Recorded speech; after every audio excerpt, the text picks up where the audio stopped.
Asante sana. So, comrades, I want to be very, very brief, and I want us to have an interactive session because you are all leaders, and you are leaders who are elected at the university. And I want to tell you, ladies and gentlemen, that it is very difficult to be elected at the university. And it is very easy, very, very easy to be elected on this side of the world, the national political arena. Why? Because as a student leader, you had to convince teachers, doctors, engineers, actuaries, accountants, different professionals to vote for you, which means that you couldn't lie to them, right? For you to be elected. For you to have been elected as a student leader in campus was way, way difficult. At whichever level, I've seen students here, the current student leaders, I've seen presidents here, different years, different regimes for J. Kuso.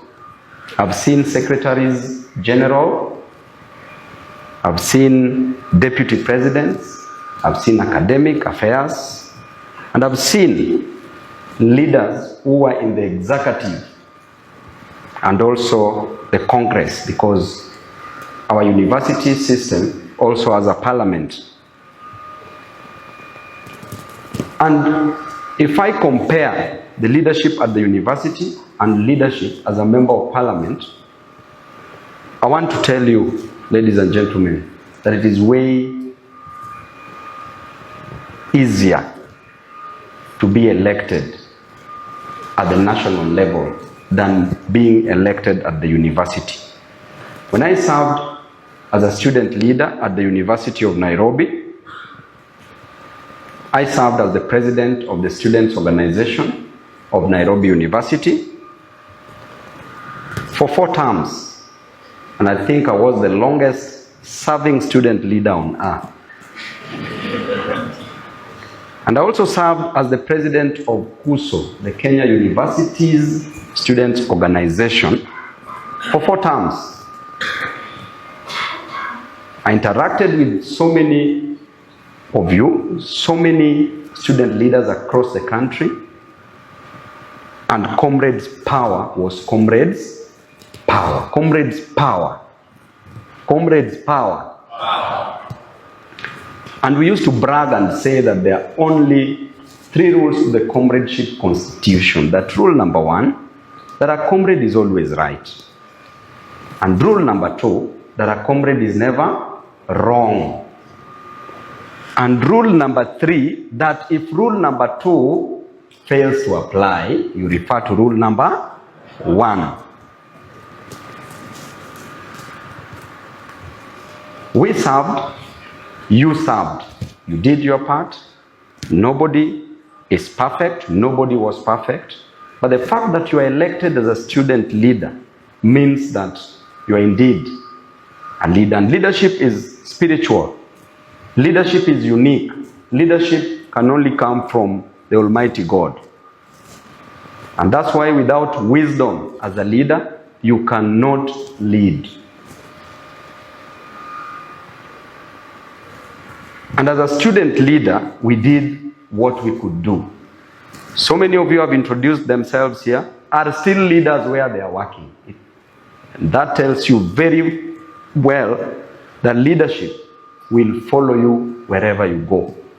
You can't hide. It will follow you wherever you go. And if you are not a leader in any organization, you will still be a leader in your family. You will still need to provide leadership. What is this leadership? Leadership is very heavy. It It is a responsibility bestowed on you by the Almighty God. The yoke of responsibility resting on your shoulder is so heavy. And the reason why God made you a leader, or has made you a leader, is so that you be a bridge between Him and His people. And that is why the moment you see a person ceases from being a leader, if a person was elected and is not re-elected, then you start asking yourself, what happened to this leader? Because the same energy that the Almighty God used to bless this person, to appoint this person as a leader, is the same energy that God will use to punish you if you don't deliver. And therefore, leadership is a curse, and it is a blessing also at the same time. A curse if you work, if you lead, if you're a political leader, not a political dealer. A blessing if you are a visionary leader, not a missionary leader. A leader with a vision to transform the lives of your constituents from wherever you are. At the national level, at the corporate level. A vision to change the lives. A vision to ensure that your constituents move from one level of life to the other, not a mission to destroy them. And therefore, leadership becomes challenging, because this is the only position where your electorates, when they elect you, they elevate you to the highest point of ignorance. And I always say that every leader is a very ignorant individual. An ignorant individual. Why am I saying so? Because you are a leader, you are an engineer, you are an advocate, but you are expected to lead all doctors. You are a leader of all doctors. You are a leader of all nurses.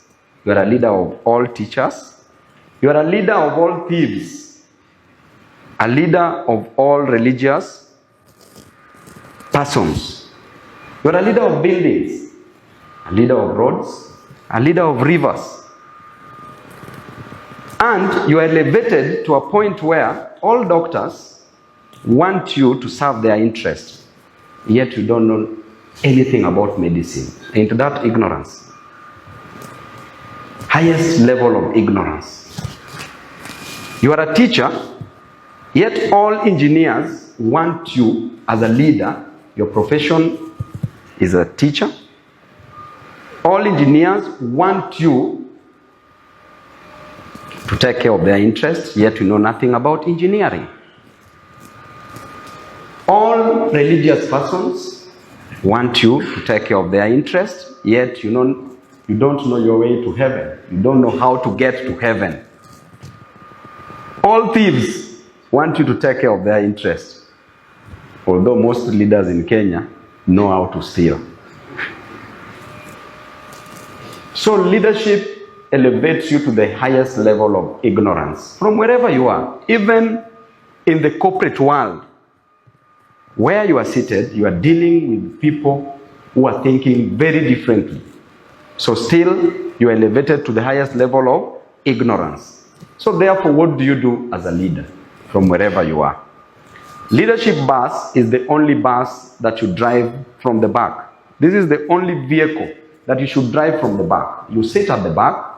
Let all professionals guide you. Let all the engineers guide you. Let all the accountants guide you. Let all the thieves guide you. And by the way, in leadership, even the thieves want to eat.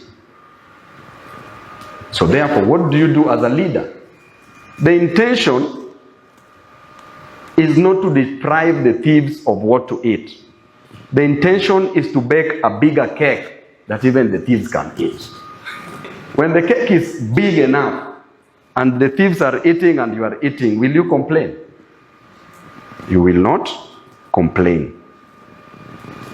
But the kind of leaders that we may have in our country, some are good, some are not utilizing the opportunities well.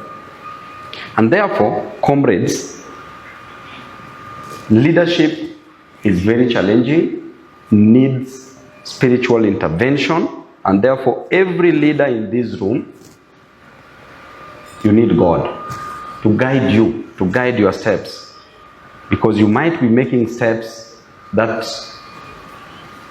are unauthorized, steps that will blur your vision, steps that can make you a very greedy person.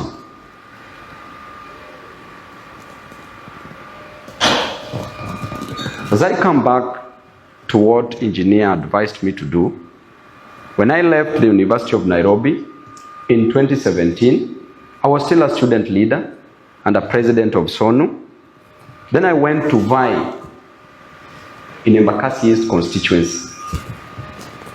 I was lucky, by the grace of God, I was elected as a member of parliament while still a student leader. And I think I'm the first student leader again to have resigned as the president of SONU after winning the seat, the Embakasi East seat. But again, what made me win this seat? It is what I was doing as a student leader. So therefore, what you did as a student leader will follow you. We've seen so many student leaders who served, even during as far as Moi's era, student leaders who were stooges of the government. They've been trying to vie up to date and they don't get the seats. Why? Because you are known. The comrades know you. At least in every village, there is a student in this country. In every extended family in this country, there is a student. So therefore, you are not just a student leader for only the students, even their parents. And you know what our parents go through in this country. And you know what you've gone through to get your degree certificate. The odd jobs that your parents did, including selling all the property that they had, selling all the animals that they had, taking loans, yourself doing very odd jobs, toiling, moiling, just for you to get the degree certificate. Then as a student leader, you either decided to disappoint the students or you decided to elevate their spirits by fighting for their interests. The easiest way to transition from the student leadership into the national political arena is by working as the current student leaders who are here. You have to work for your constituents. You have to work for the students. When help delays, it might be a small thing, but that help to a student is so serious, because without the help, even a student cannot travel from the village to the university. No accommodation, no tuition. You can't, no food, you can't do anything. The easiest way is to fight for that interest. Ensure that help is released on time. For those who are there, we did it together. Some of us did it, some of us didn't do it. But again, there's always another chance. Some of you might be called failures in leadership, but failure is not the opposite of success. It is part of success. At least you had learned something from it and you can do better. And therefore, it does not mean that if you didn't do well as a student leader, you cannot do well in the political world, in the national political world. So the easiest way was for you to deliver and to deliver to your constituents who are the students. Right now, majority of you who are here, you will still want promotions, that is positions of leadership. Some of you will want to join us in 2027, some will want to join us in 2032, and majority, by the way, may want to join us from 2027. And I want to tell you that we are here and we are here for you. We want to ensure that at least you get these seats. You have to appeal to the interests of the people the same way you are appealing to the interests of the students. Because if you are elected as a student leader, then just outside here, it's way easier for you to just appeal to the issues of concern, to the interests of the common mwananchi, because that is what they want to hear. That is what you have to do for an easier transition. How many of you here in 2027 want to vie in various positions in the coming elections?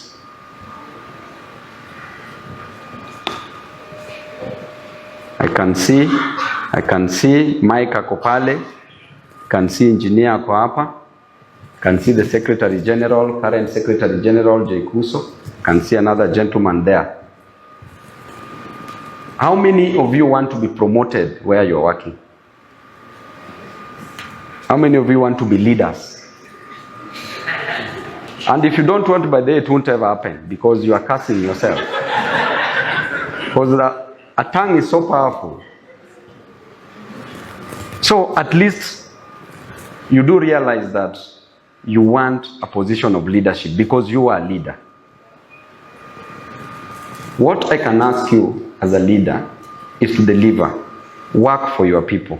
This opportunity that you've been given, make sure you deliver it.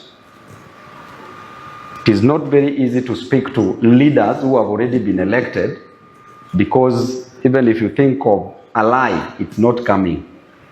So you have to be very, very factual, right?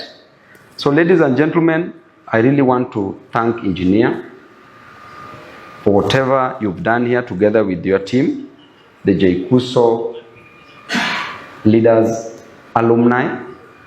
We want to copy the same thing you're doing, because for the longest time possible, we've not organized one as SONU leaders. We are only existing in a WhatsApp group. And in that WhatsApp group, we are around, we have 3 WhatsApp groups, each containing around 1,000 student leaders, both current and former student leaders. But I want us to come together, because I know that this nation can only be changed by people who are educated. And I always advise Kenyans, I talk about it and I do tell Kenyans that do not elect a person who is not educated, because that person is not going to do anything. That person is going to serve his or her own selfish interests. But again, we also have those who are educated, who also have a PhD and are doctors and are serving at the highest position possible. But I also challenge you that there's a difference between going to school or school going through you and you going through school. You might have just passed from one gate to the other. So as a constituent, you must be very careful on the type of people that you are electing. I want to tell you, my brother, that be very tactful. Tact means, there's a pope who used to say that every morning when I wake up, I must greet the devil. Are you getting me? So in the eyes of the students, when a DVC block your ears, we used to say that the admin was the devil. But you have to work with the administration, not for the administration. You can consult. You can work with them, not for them. Because if you work for them and you don't work for the students will see you as a person who is not delivering. So something like the Wi-Fi, bwana DVC, weka hata kwa hiyo hostel moja tu. Huyo akue apate cheo next time. So continue being tactful. Ukitoka hapa, the first thing kuchukua namba ya DVC, kuongea naye. Tact also means that God has an opportunity to destroy the devil, and no human being shall ever sin. But he leaves the devil tactfully so that you can sin and go back to God. Sawa sawa. And lastly, tact means that when you are driving a car and there's another car ahead of you, if you want to overtake this car, do you have a right to overtake the car? Comrades, do you have a right to overtake the car? If you are driving a car and there's another car in front of you or ahead of you, you have a right to overtake the car, right? If there's an oncoming car and you are overtaking, what will happen? You will crash and you will die. But you are right. So you are right, but you are dead right. Do not be dead right. Just be right. So just be tactful and then things will be okay. Peter pale kwanza uongee naye. Sawa sawa. So there's a lady, I think the last person.